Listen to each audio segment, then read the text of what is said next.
Enfin, le contenu de leur dialogue commence à être publié. On y découvre des choses incroyables. Alors que la loi en vigueur depuis 2011 permettait les manifestations publiques pacifiques jusqu'à 22 heures, elle a été abusivement modifiée en 2018 pour borner les manifestations entre 11h et 18h. Ce dont l'opposition et les défenseurs des droits humains se plaignaient. Pour corser les choses, la concertation nationale des acteurs politiques, CNAP, moins le dialogue politique initié par le régime, qui était supposé déboucher sur des conclusions qui donnent des réponses positives aux préoccupations des Togolais, suggère plutôt de modifier la plage horaire des manifestations publiques pacifiques selon la formule 8h à 19h au lieu de 11h à 18h. C'est à cela qu'a servi ce dialogue ? J'ai beaucoup de mal à croire que les partis d'opposition qui ont participé à la CNAP ont accepté cette disposition qui est qualifiée de consensus par les organisateurs, comme l'ensemble des conclusions. D'autre part, pour la répartition de la Commission électorale nationale indépendante, CENI, composée de 17 personnes, la CNAP propose qu'elle soit de nature politique avec 7 membres pour la majorité parlementaire, le régime, 7 membres pour l'opposition, 2 membres de la société civile et 1 membre de l'administration. On peut sans se tromper dire que le représentant de l'administration sera nécessairement quelqu'un proche du parti au pouvoir et on peut douter que les 2 membres de la société civile seront proches de l'opposition. Sachant que les décisions sont prises à la majorité des voix, peut-on raisonnablement penser que cette répartition constitue une avancée dans la recherche de l'équité ? L'interrogation est légitime.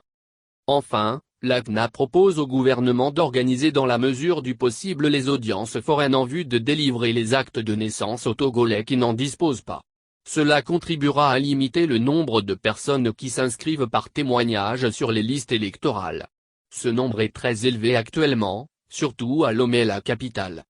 On peut noter que la campagne que nous avons intensifiée depuis 2019 pour pousser le régime à prendre à bras le corps la question de l'acte de naissance et de la carte nationale d'identité marque des points avec l'adhésion du Togo à la Convention des Nations Unies sur l'apatridie et cette proposition de la CNAP.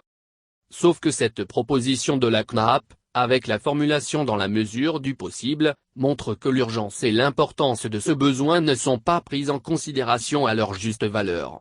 Par ailleurs, cette proposition présentée comme une avancée électorale est-elle réellement ? L'acte de naissance, prouve-t-il la nationalité ? Évitera-t-il le témoignage pour s'inscrire sur la liste électorale ? Rendra-t-il la liste électorale fiable ? Ces questions méritent d'être posées. La véritable avancée, n'aurait-elle pas été de demander au gouvernement de prendre les mesures urgentes pour que chaque Togolais dispose gratuitement d'une carte nationale d'identité ? Rappelons qu'environ 85% des Togolais n'ont pas de carte d'identité. Oui, la question de l'acte de naissance a été évoquée dans ce dialogue et la solution des audiences foraines que nous avons toujours suggérée a été reprise. C'est une petite étape marquée par une timide proposition. On est tenté de se demander si cette proposition n'était pas faite pour la forme.